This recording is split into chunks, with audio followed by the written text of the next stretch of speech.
দীর্ঘশ্বাস ঠিকঠাক জায়গায় ফেলতে হয়, সাবধানে চুল সরিয়ে ঘাড়ের পাশে, যেন তুমি টের পাও আমি আসলেই অসহায়।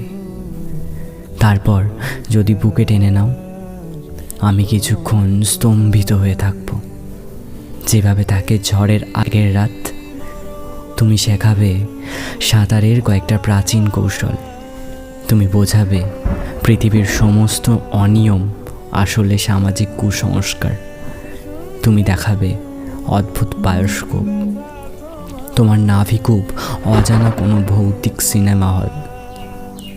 যদি তোমার অচেনা কান্নার সুরে বিষণ্ণ কয়েকটা শব্দ বসাতে পারি, তবেই সিগারেটের ছাই ছেড়ে নেব তোমার অলৌকিক নগ্ন ছায়ায়, যেহেতু এভাবেই সঙ্গম গান হয়ে যায়।